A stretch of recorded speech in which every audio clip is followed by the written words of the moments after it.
Baik, kita mulai ya. Saya buka dulu kelasnya. Assalamualaikum warahmatullahi wabarakatuh.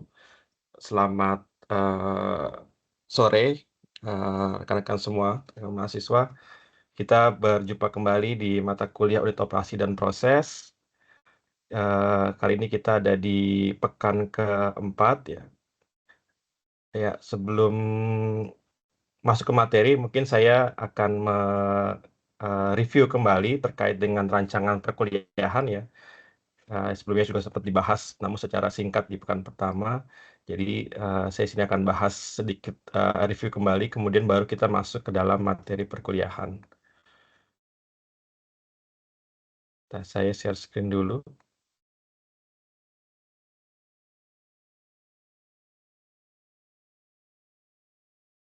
Sorry.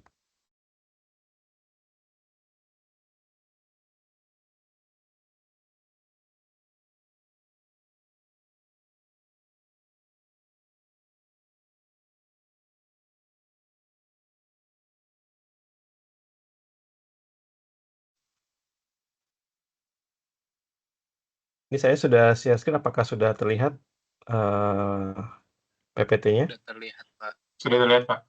Baik, Sudah, Pak. makasih konfirmasi.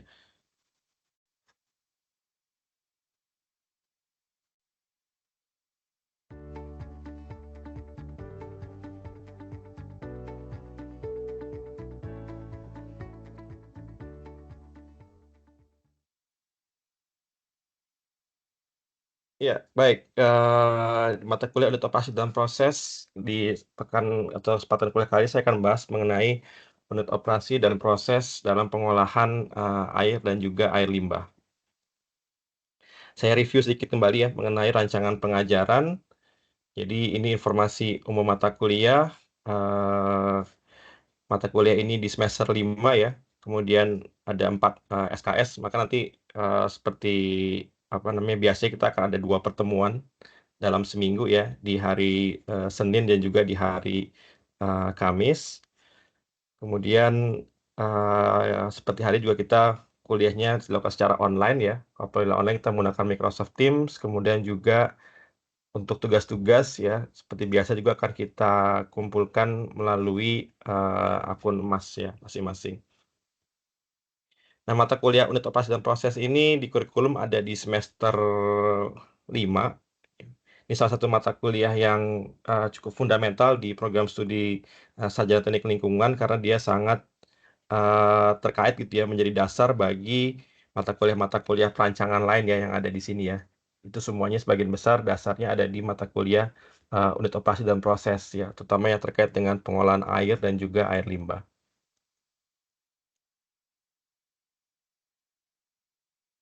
Lihat, ini terkait dengan capaian pembelajaran. Jadi dalam mata kuliah ini ada 7 sub CPMK ya, sub capaian pembelajaran mata kuliah.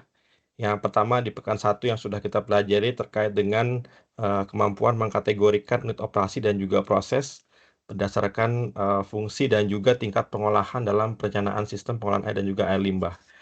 Kemudian di pekan 2 dan 3 kemarin kita dengan Pak Raga ya sudah membahas terkait dengan kemampuan menghitung model aliran, kesetimbangan massa, transfer oksigen, dan juga pengadukan pada operasi dan juga proses teknik lingkungan. Nah, hari ini dengan saya, Sandianto, kita akan membahas terkait dengan analisis ya berbagai unit operasi dan juga proses pada tahap pengolahan pendahuluan atau disebut sebagai preliminary atau primary treatment. Kemudian nanti di pekan 6 dan 7 akan membahas terkait dengan analisis unit operasi dan proses untuk pengolahan sekunder. Lanjutnya di pekan 8 seperti biasa UTS ya. Kemudian ini di pekan 9 sampai 12 akan bahas terkait dengan pengolahan biologis. Kemudian di pekan ke 13 dan 14 membahas terkait dengan pengolahan tersier. Dan nanti yang terakhir terkait dengan pengolahan lumpur. Nah, dari sub CPMK tersebut diharapkan kita teman-teman mahasiswa akan mendapatkan kompetensi terkait dengan menganalisis unit operasi dalam proses fisik, kimia, biologi dalam sistem pengolahan air dan juga air limbah berdasarkan prinsip-prinsip dasar matematika, sains, dan juga keteknikan. Nah, mata kuliah ini sendiri mendukung gitu ya, atau mensupport capaian pembelajaran lulusan yang kedua ya, terkait dengan kemampuan identifikasi, formulasi, kemudian juga studi pustaka analisis terkait dengan permasalahan teknik lingkungan yang kompleks dengan prinsip dasar matematika, sains, ilmu keteknikan, guna mendapatkan kesimpulan yang dapat dipertanggungjawabkan. Nah, di mata kuliah ini kita menggunakan dua buku rujukan utama. Yang pertama, buku dari karya Reynolds dan juga Richard tahun 1995. Ini judulnya Unit Operasi dan Proses di Teknik Lingkungan. Kemudian kita juga menggunakan buku dari Metcalfe terkait dengan pengolahan air limbah, yang ini lebih dari sisi aplikatifnya gitu ya. Jadi sebenarnya saya juga ada referensi yang lain, namun paling tidak dua ini yang nanti akan banyak apa namanya kalian gunakan ya, terutama untuk mengerjakan tugas review literatur ya. Ya, jadi terkait dengan metode pembelajaran, mata kuliah ini menggunakan metode yang disebut sebagai uh, flip classroom ya, di mana di mahasiswa diharapkan eh, sebelum perkuliahan gitu ya sudah mendapatkan atau memiliki informasi atau prior knowledge ya, atau pengetahuan ya. Jadi itu alasan mengapa kami memberikan tugas review ya sebelum kuliah dimulai. Kemudian nanti teman-teman mahasiswa membuat ringkasan atau resume dalam bentuk PowerPoint.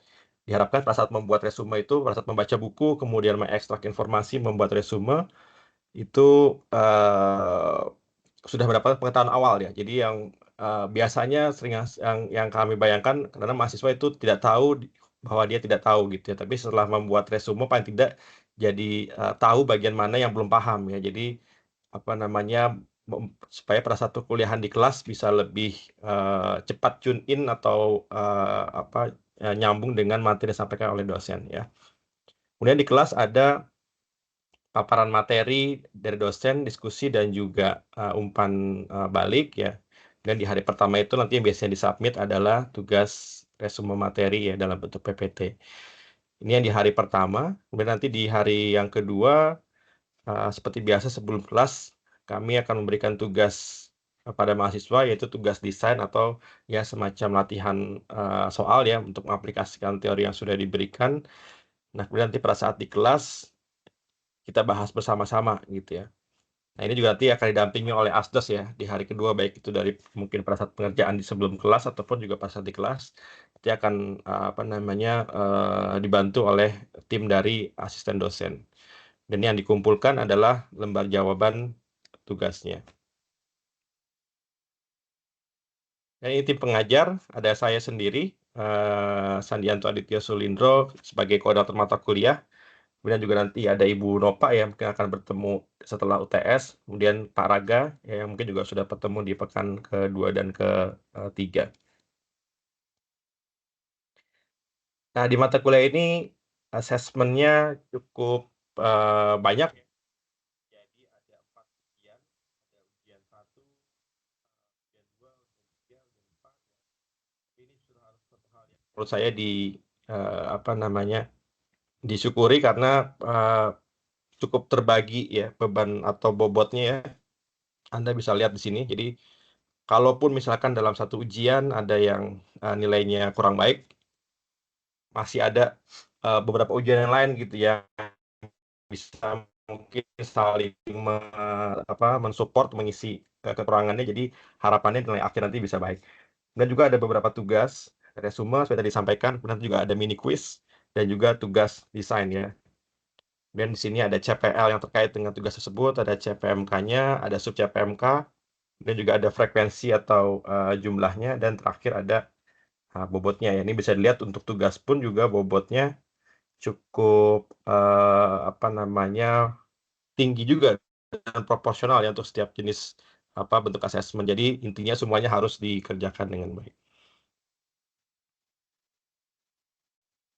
Nah, berikutnya terkait dengan asesmen dan bobot, kita juga ada rubrik ya. Ada rubrik. Di sini adalah acuan penilaian yang kita gunakan untuk menilai asesmen, khususnya terkait dengan tugas tadi review literatur, kemudian membuat resume. Jadi kalian bisa lihat di sini penilaian dari sisi sistematika dan juga substansi untuk mendapatkan nilai yang sangat baik. Nah, itu harus seperti apa? Nanti rekan-rekan mahasiswa bisa melihat di sini. Jadi pada saat mengerjakan tugas bisa lebih terarah sesuai dengan apa yang diharapkan oleh kami tim dosen. Nah, kemudian di sini mengingatkan kembali 9 nilai UI ya, mulai dari kejujuran, keadilan, keterpercayaan, kemartabatan, tanggung jawab, kebersamaan, keterbukaan, kebebasan akademik, dan juga kepatuhan pada aturan. Ya, ini salah satunya kami implementasikan terkait dengan plagiarisme. Ya, jadi mohon nanti dalam mengerjakan asesmennya, baik itu ujian maupun juga tugas, dikerjakan dengan jujur sesuai dengan ketentuan yang berlaku untuk setiap tugas tersebut. Nah, terkait dengan ketentuan dan etika di perkuliahan ini juga ada ya poin-poin nanti mohon disimak dengan baik ya. Salah satunya terkait dengan pada saat kuliah daring sinkronus ya mohon kamera tetap aktif selama perkuliahan dan juga nanti pada saat diskusi dipastikan mikrofonnya bisa digunakan ya. Dan juga yang penting adalah terkait dengan permohonan ujian susulan ya nanti itu mohon dikomunikasikan dengan tim dosen sesegera mungkin. Dan juga untuk prosedur pengajuannya sekarang sesuai dengan info dari departemen bahwa ada prosedur resminya yang berlaku di departemen. Jadi nanti mohon apabila sampai harus memerlukan ujian susulan bisa diikuti prosedurnya dengan baik ya.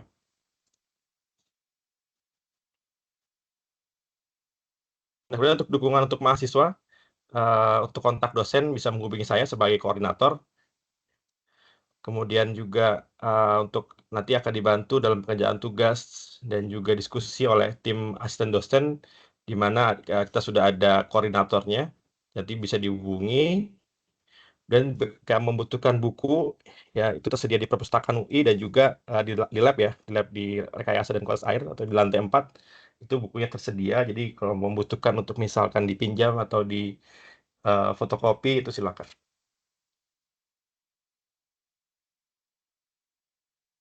Oke, baik. Selanjutnya kita akan ke materi pembelajaran.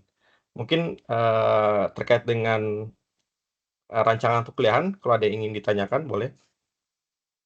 Ada pertanyaan?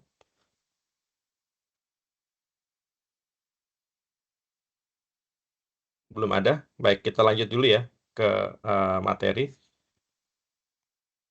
Ya, jadi di materi kali ini target sub CPMK-nya ya, kita ada di sub CPMK nomor 3. Jadi setelah mengikuti perkuliahan ini diharapkan rekan-rekan mahasiswa mampu menganalisis berbagai unit operasi dan proses pada tahap pengolahan pendahuluan atau disebut sebagai preliminary dan juga primary treatment. Kemudian ini poin-poin yang akan kita bahas ya di sini. Di mana kita akan bahas dulu terkait review dan juga review tingkat pengolahan, kemudian definisi dan tujuan pengolahan preliminar dan primer. Nah, kemudian beberapa pengolahan preliminar dan primer yang ada di IPA dan IPAL ya, kita akan bahas. Ada kurang lebih 6 yang akan kita bahas hari ini. Baik, terkait dengan tingkat pengolahan, saya mulai dengan pertanyaan. Apa saja tahap atau tingkatan ya dalam sistem pengolahan air dan juga air limbah? Mungkin ada yang pada saat membaca textbook atau literatur sudah ada yang menemukan yang sudah kita bahas juga sebenarnya di pekan pertama. Ada yang masih ingat? Iya, Zalfa, silakan. Sepengetahuan saya Pak, baik di air bersih atau air limbah, secara general itu ada tahap primer, preliminar, lalu primer, sekunder, dan tersier. Sejauh ini baru itu Pak yang saya tahu. Siap ya. Baik, Zalfa, terima kasih. Jadi ada 4 tahap ya. Tahap preliminar, kemudian tahap primer, sekunder, dan juga tersier ya. Ini seperti yang saya tampilkan di sini. Nah, sekarang definisinya atau mungkin prinsipnya ya dari masing-masing ya. Kalau pengolahan preliminar itu fungsinya adalah untuk menyisihkan material kasar ya. Di sini kita detailnya deskripsinya pengolahan preliminar merupakan operasi dan proses yang diaplikasikan pada tahap awal ya. Jadi dia tahap awal pengolahan, kemudian untuk menyisihkan material kasar ya. Jadi fungsi utamanya adalah untuk menyisihkan material kasar. Dan juga mungkin material lainnya yang biasanya apa namanya berpotensi gitu ya mengganggu kinerja tingkat pengolahan selanjutnya gitu, terutama pengolahan sekunder. Nah, kemudian ada juga pengolahan primer. Jadi ini menarik sebenarnya dalam literatur, antara ada textbook yang menggunakan dia sebenarnya dua kata ini sering digunakan bergantian gitu ya antara preliminar dan primer. Tapi ada juga beberapa literatur yang dia menunjukkan secara lebih spesifik gitu. Jadi kalau preliminar biasanya terkait dengan removal atau penyisihan material kasar, sedangkan kalau primer biasanya terkait dengan padatan tersuspensi gitu ya, atau TSS gitu ya, total suspended solids ya kalau untuk primer. Nah, kalau untuk poin lain nanti mungkin akan dibahas di pertemuan-pertemuan selanjutnya ya. Kalau sekunder ini untuk penyisihan padatan suspensi dan juga atau organik ya. Jadi kalau di IPA biasanya fokusnya ke padatan suspensi, kalau di IPAL fokusnya pada organik ya. Sedangkan kalau untuk tersier ya ini untuk kebutuhan yang lebih spesifik ya. Jadi biasanya belum tentu ada juga ya, relatif tergantung kebutuhan.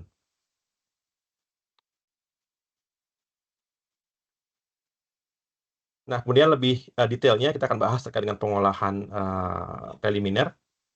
Jadi tujuannya untuk menyisihkan berbagai material ya, seperti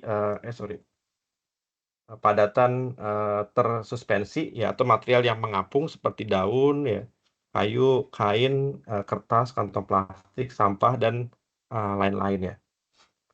Bahkan dalam kondisi yang ekstrim gitu ya, kalau saya pada saat mengajar eh, apa namanya praktisi di lapangan, mengajar operator di instalasi pengolahan air gitu ya, saya sering bertanya biasanya apa yang apa namanya yang ada di baskrin gitu yang tersangkut kah atau yang apa. Kalau pengalaman dari apa namanya praktisi-praktisi di sehingga saya terakhir kali itu yang diskusi di Sumatera ya, kalau saya nggak salah ya, di Sumatera, saya lupa di PDM mana dan juga lokasi persisnya, cuman yang saya agak nggak menyangka dibilang yang menyangkut itu ular katanya. Apa namanya ular eh, ular air atau mereka bilang ular sungai gitu ya, itu ternyata sering kalau di tempat mereka. Jadi memang ada ular yang dia biasa ada di dasar sungai gitu ya, itu sering nyangkut di baskrin atau bahkan kadang-kadang dia bisa lolos sampai nyangkutnya di pompa gitu. Jadi kalau di Jakarta biasanya banyaknya sampah gitu ya, kalau di pedalaman bisa seperti itu, ada sampai ular ya.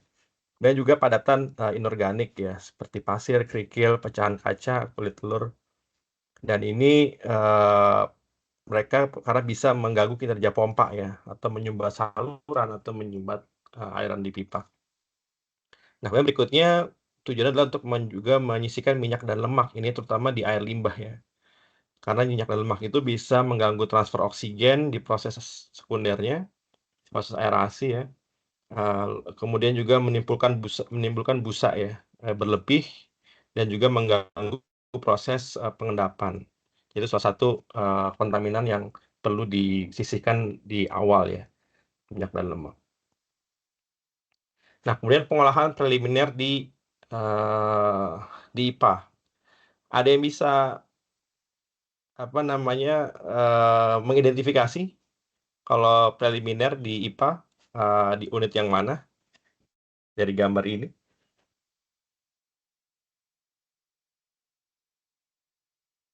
Silakan. Aldrin, silakan Aldrin. Menurut Aldrin yang mana? Yang bagian barak, Pak, dan traveling screen. Oke, barak dan juga traveling screen ya. Coba kita lihat ya. Oh iya, oke. Betul ya. Jadi pengolahan preliminar di awal ada barak itu saringan ya. Saringan kasar, kemudian juga traveling screen juga sama, saringan kasar yang dia biasanya mechanical gitu ya. Itu masuk ke dalam pengolahan preliminar gitu ya.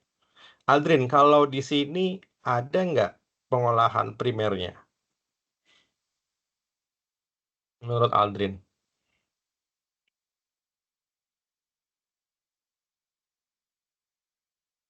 Hmm, em, ada Pak, ko ko Nah ini, setelah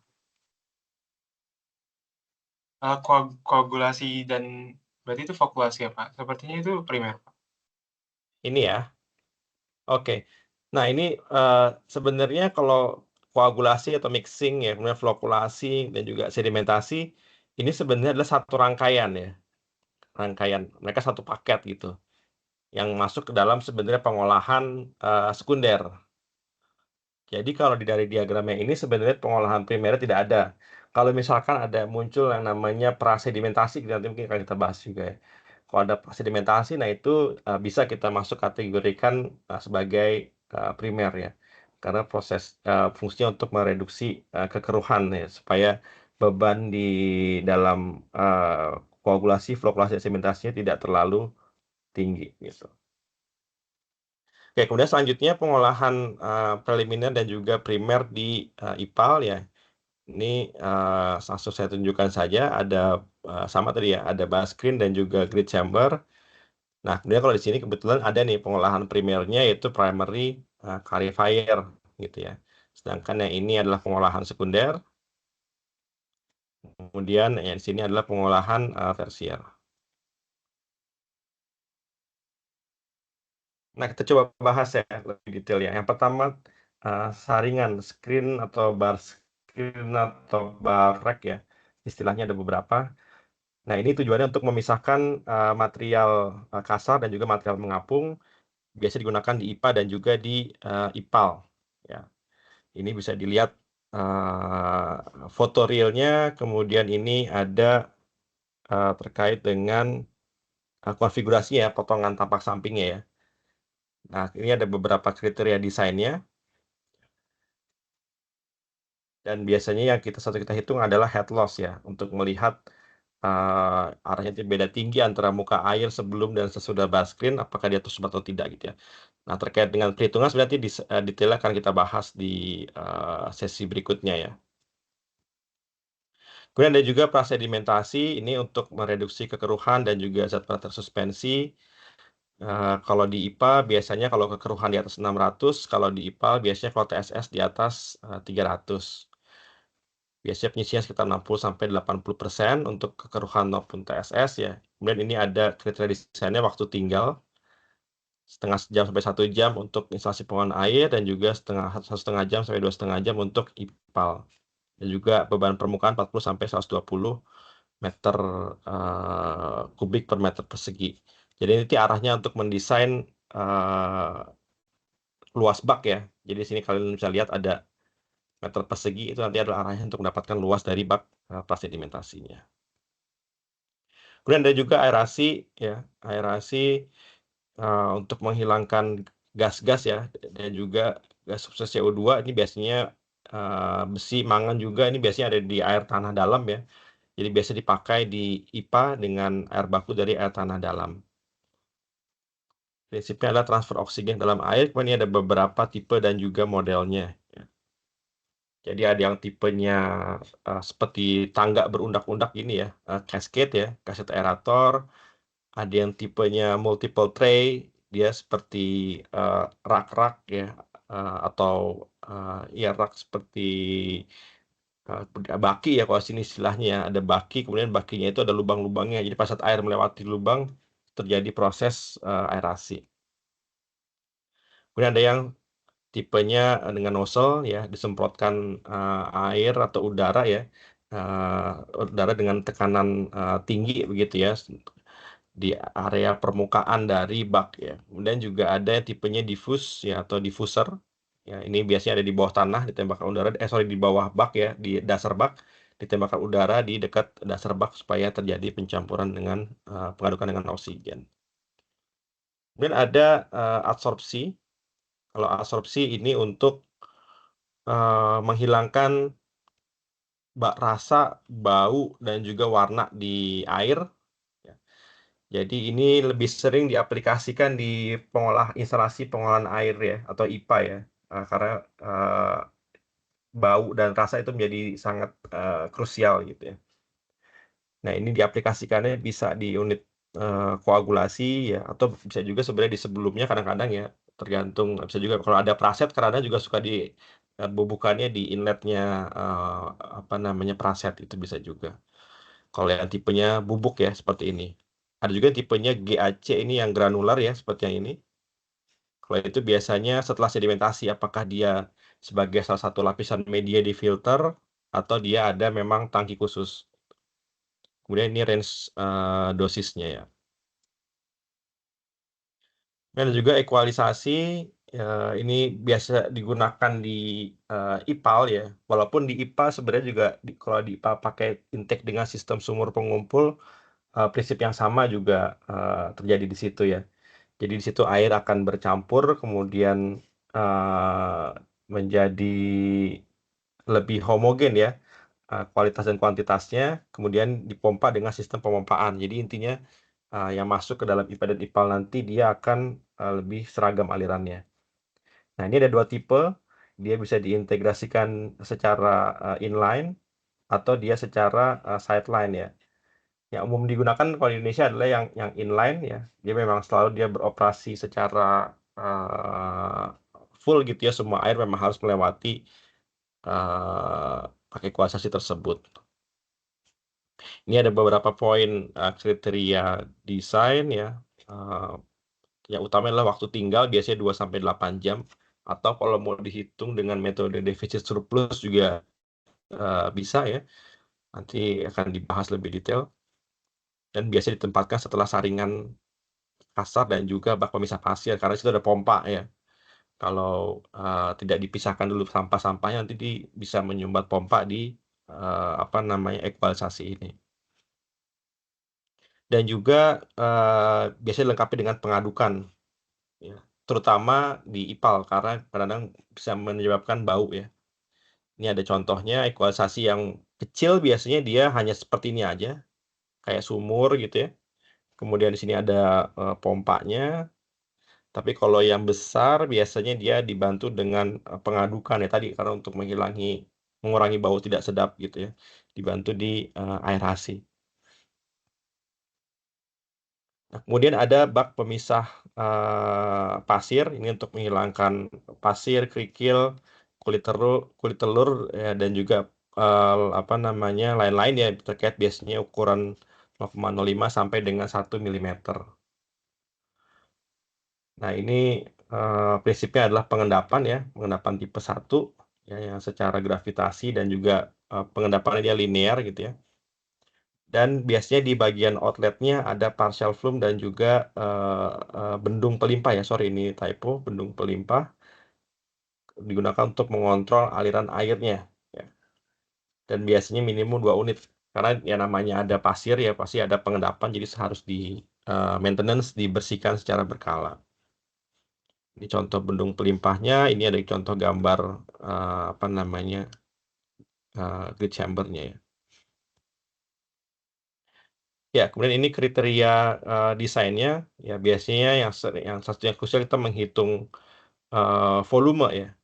Volume kita bisa hitung dari kriteria desain detention time dan juga debitnya gitu. Di sini kita biasanya ambil dari sini, misalkan kalau detention sama dengan volume dibagi debit, berarti volume sama dengan detention time dikalikan dengan debit ya. Detention time-nya sini ada sekitar 1 menit nih ya, dikalikan dengan debitnya gitu. Dan juga ada lain-lain seperti hotel velocity dan juga settling velocity, nanti akan kita bahas di pertemuan berikutnya ya, untuk lebih perhitungan desain detailnya. Oke, baik, ini beberapa referensi yang apa namanya yang saya gunakan. Nanti kalian bisa, kalau ingin mempelajari lebih detail, bisa merujuk ke sini. Baik, sampai sini ada pertanyaan? Mungkin ada 1 atau 2 penanya, silakan.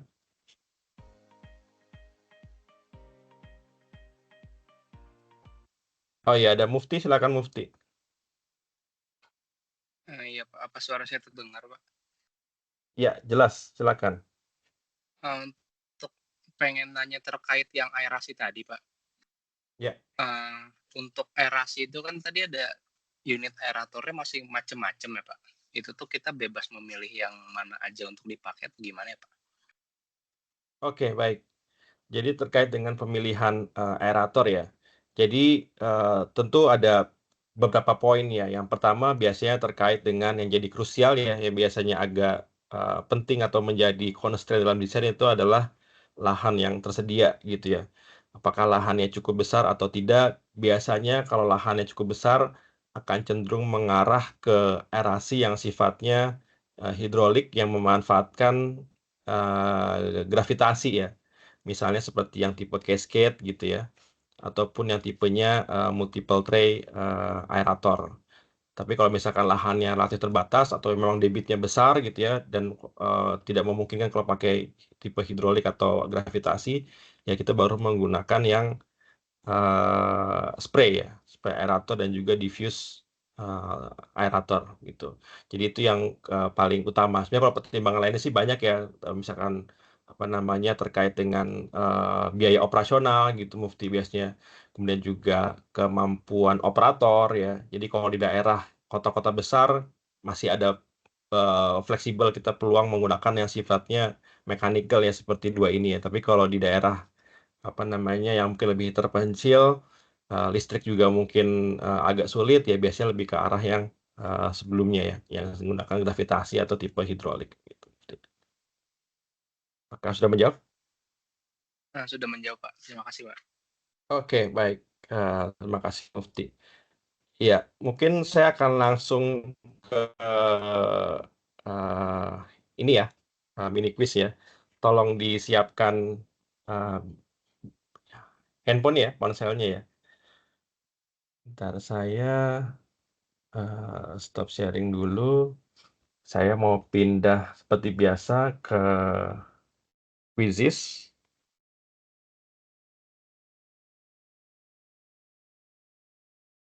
Jadi seperti yang disampaikan di rancangan perkuliahan, ada nilai untuk mini quiz ya.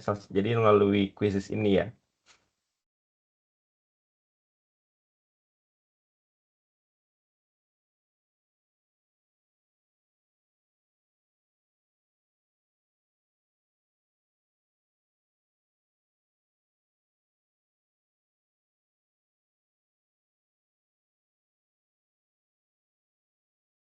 Oke, saya akan share screen.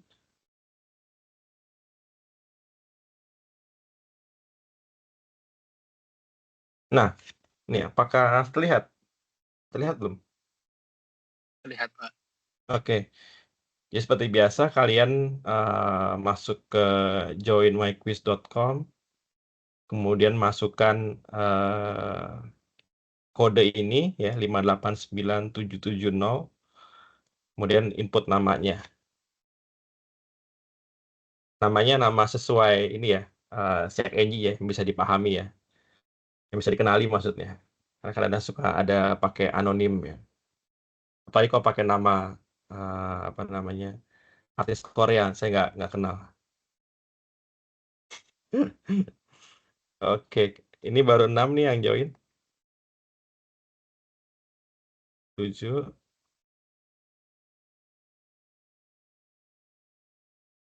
Oke, rasanya udah semua ya, 10 ya. Kita mulai ya. Ya, kita mulai.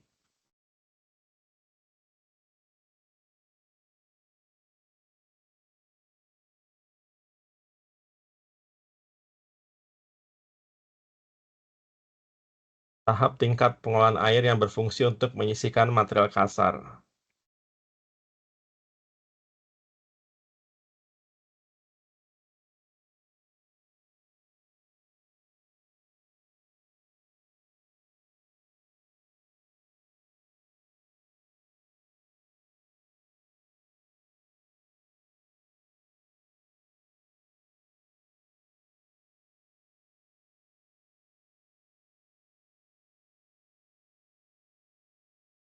Oke, ya. Wah, Mufti langsung nomor 1. Ya, oh semuanya benar ya. Wah, jadi alhamdulillah nih. Semuanya menyimak dengan apa namanya dengan baik. Tolong diperhatikan ya waktunya hanya 30 detik untuk setiap pertanyaan.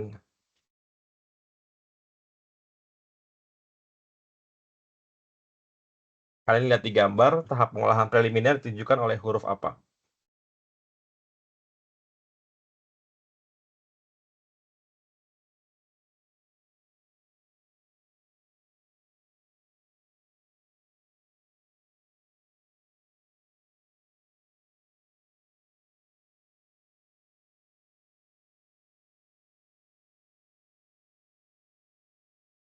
Oke, tunjukkan oleh huruf nomor ya.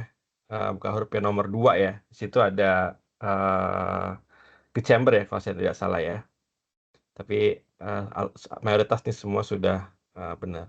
Kita lanjut.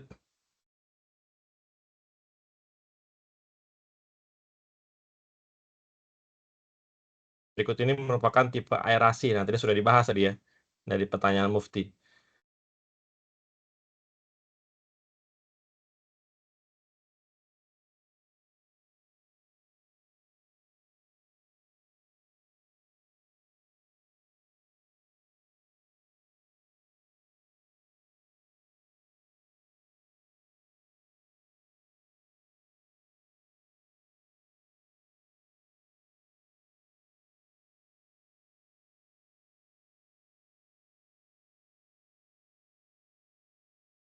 Oke, masih Mufti pertama ya.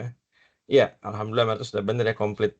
Mix itu tidak termasuk ya dia satu tipe dari pengolahan yang lain ya. Oke, kita masuk ke pertanyaan selanjutnya. Pertanyaan keempat dari 5. Pengolahan preliminer yang bisa digunakan untuk mereduksi bau pada air.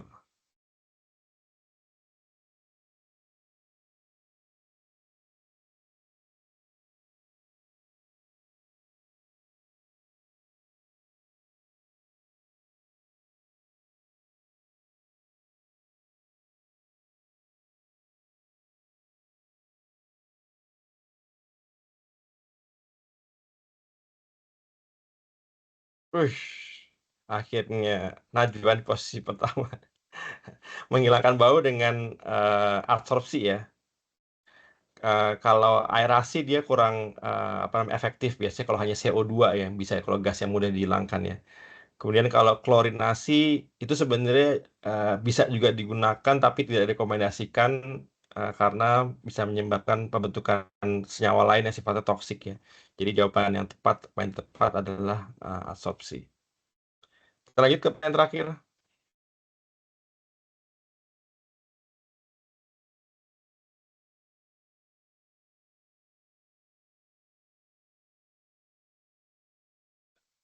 Menghitung volume ya, diketahui debit, waktu detensi, dan juga kecepatan aliran. Jadi ada 2 kriteria desain ya, ada waktu detensi, ada kecepatan aliran. Belum tentu dipakai dua-duanya loh ya, belum tentu. Mungkin salah satu aja cukup.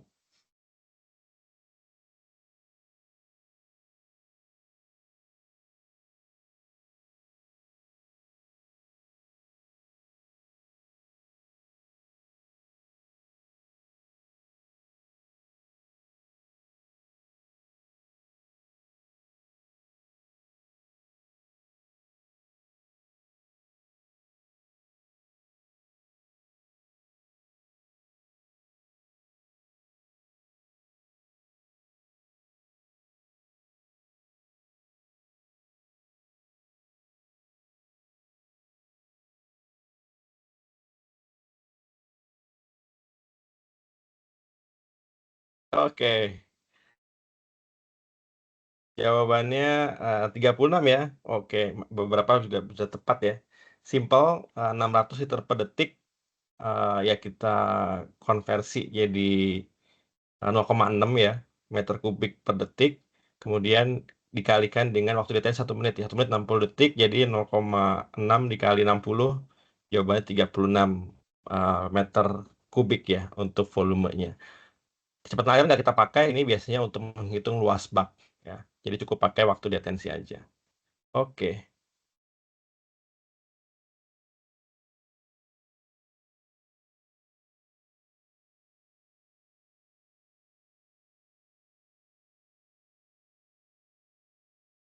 Oke, selamat untuk Samuel, Aldrin, dan juga Najwan di posisi pertama.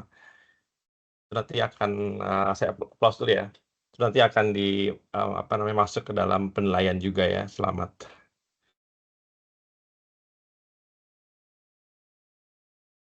Oke, baik. Stop sharing. Ya, demikian tadi sudah kita berdiskusi terkait dengan rancangan perkuliahan, kemudian materi, kemudian tadi kita ada sedikit assessment mini quiz ya. Apakah ada pertanyaan? Oke. Ya, saya rasa sudah cukup jelas ya. Kalau begitu nanti kita jangan lupa nanti tetap mengecek di emas ya, karena nanti akan ada tugas-tugas yang diberikan, dan mungkin kita akan berjumpa lagi di sesi berikutnya di pekan ini nanti dibantu dengan tim dari Asdos ya.